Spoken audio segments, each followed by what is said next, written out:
পৰহি পৰহি 14 তাৰিখ পৰহি ছিংগাপুৰ কোৰ্টে যিটো মানে এটা ৰায়দান দিছে প্ৰথম পৰ্যায়ৰ ৰায়দানটো তেওঁ তাত কোৱা হৈছে যে জুবিন গাৰ্গৰ শৰীৰত অত্যাধিক এলকহল পোৱা গৈছে আৰু তেওঁ পানীত ডুবিয়ে তেওঁৰ মৃত্যু হৈছে ঠিকে আছে তেওঁলোকে তেওঁলোকৰ ৰায়টো দিছে আৰু ইতিমধ্যে ছিংগাপুৰ পুলিচে এটা কেছ ছাবমিট কৰিছে আৰু সেই কেছটো যিমানখিনি গম পাওঁ সেই সংক্ৰান্তত তেওঁলোকে ঘৰুৱা মানে জুবিন গাৰ্গৰ পত্নী গৰিমা গাৰ্গৰ লগত বহুতবাৰ কথা পাতিছে ছিংগাপুৰ পুলিচে গৰিমা গাৰ্গৰ যিখিনি ক'ব লগা আছিল কৈছে সেইটো হিচাপে তেওঁলোকে যোগাযোগ চলি আছে আৰু ইতিমধ্যে সেই ৰায়দানত গৰিমা গাৰ্গৰ জুবিন গাৰ্গৰ খুৰাক মনোজ বৰঠাকুৰদেৱ আৰু আমাৰ ৰাহুল কুতুব শৰ্মা উপস্থিত আছিল তেওঁলোকে উপস্থিত থাকি গোটেইখিনি গম পাইছে আৰু তেওঁলোকৰ কিবা ক'বলগীয়া আছিল কৈছে এতিয়া ঠিকে আছে তেওঁলোকে ছিংগাপুৰ কোৰ্টে সেইটো ৰায়দান দিছে কিন্তু সেই ৰায়দানটো মই ভাবোঁ যে বহুত সহায় কৰিব আমাক এজন অসুস্থ মানুহক তেওঁ 400 গুণ অধিক তেওঁ শৰীৰত এলকহল পোৱা গৈছে বুলি কৈছে ইমান কম সময়ত তেওঁ সিমানখিনি এলকহল সেৱন কাৰ লগত কৰিলে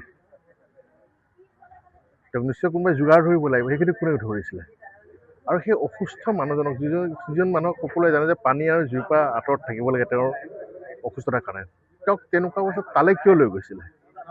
আমাৰ ইয়াৰ পৰা যোৱা কেইজনতো দুখীয়ে এতিয়া মই ভাবোঁ যে ছিংগাপুৰত থকা যিখিনি অসমীয়া আছিলে সেই ইয়টখনত যিখিনি তেওঁলোক সহযাত্ৰী হৈ আছে তেওঁলোক সমানে দুখী তেওঁলোকে সমানে উৎসাহ যোগাইছিলে জুবিন গাৰ্গক তেনেকুৱা এটা কৰ্ম কৰিবলৈ গতিকে মই অনুৰোধ জনাম আমাৰ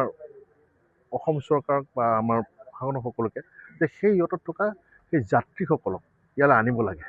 আৰু আমিতো ইতিমধ্যে গম পাইছোঁ যে তাত থকা কোনোবা এগৰাকী অসমীয়া ছোৱালী সেই ভিডিঅ'বোৰ প্ৰথমতে তেওঁৰ মাকলৈ প্ৰেৰণ কৰিলে মাকে কাটি হেৰি কৰিলে অমিত প্ৰভা নহয় আৰু এজনী আছিলে বা চাম গোস্বামী যে তেওঁক এতিয়ালৈকে কিয় অনা নাই হোৱা নাই যে এই আইন প্ৰক্ৰিয়াটোৰ মাজলৈ তেওঁক আনিব লাগে মই ভাবোঁ যে সেই আনিলেহে আমি প্ৰকৃত দোষী বিচাৰি পাম আৰু প্ৰকৃতটো হৈছিল কি জুবিন গাৰ্গৰ সেই ঘটনাটো গম পাম আটাইতকৈ দুখৰ কথা এইটোৱে যে আমি